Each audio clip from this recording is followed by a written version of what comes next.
ರೈತರಿಗೆ ಬಂಗಾರವಾಗಬೇಕಾದರೆ ಪ್ರಕೃತಿ ಮಾತೆ ಗಂಗಮ್ಮ ನೀನು ಆ ಜಾತಿ ಈ ಜಾತಿ ಎನ್ನದೆ ಮೇಲು ಕೀಳು ಎನ್ನದೆ ಈ ಮನುಷ್ಯ ಜಾತಿಯ ಕೆಟ್ಟ ಕಲ್ಮಶವನ್ನು ನಾಶ ಮಾಡುವ ಪಾವನ ಮಾತೆ ನೀನು.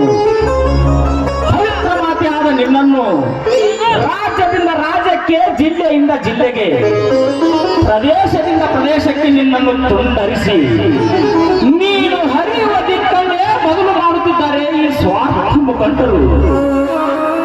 ನಿನ್ನ ಹೆಸರಿನ ಮೇಲೆ ರಾಜಕೀಯ ಪುರಾರಿಗಳು ತಮ್ಮ ತಮ್ಮ ಪಕ್ಷದ ಹೆಸರು ಬೆಳೆಸಿಕೊಳ್ಳುತ್ತಾರೆ.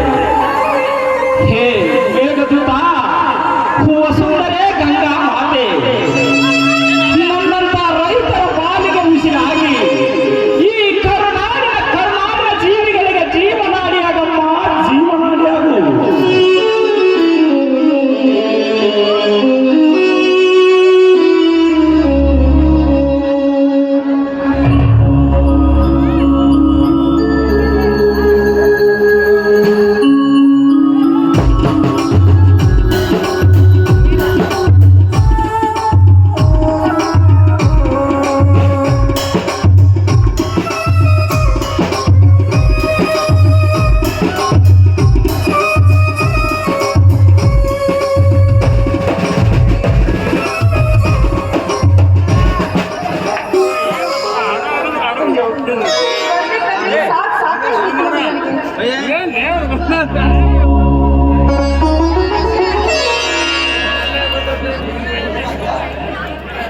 ಸೌಭಾಗ್ಯ, ನೀನು ಇಲ್ಲಿಯವರೆಗೆ ಬರುವ ಅವಶ್ಯಕತೆ ಏನಿತ್ತು?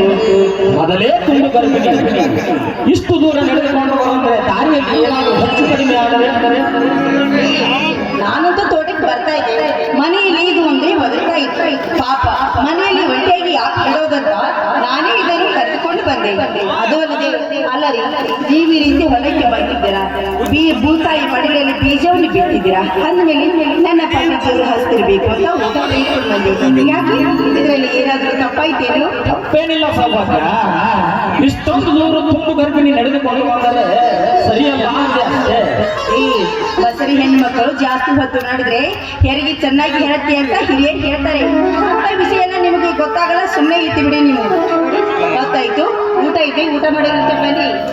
ಸೌಭಾಗ್ಯ, ಈ ಪ್ರಕೃತಿಯ ಮಡಿಲಲ್ಲಿ ಆ ಗಿಡಗಂಟಿಗಳ ಗಂಟಲಿನಿಂದ ಹೊರಹೊಮ್ಮುವ ಪಕ್ಷಿಗಳ ನಾದದಲ್ಲಿ ಹೊರಹೊಮ್ಮಲಿ ನಿನ್ನ ಕಂಠದಿಂದ ಹಾಡಿನ ಪಲ್ಲವಿ ಒಂದು.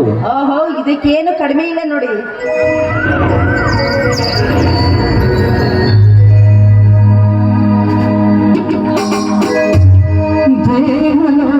ಪ್ರೇಮಲೋಕ ನಂದಿನ ಮನೆಯೀಗ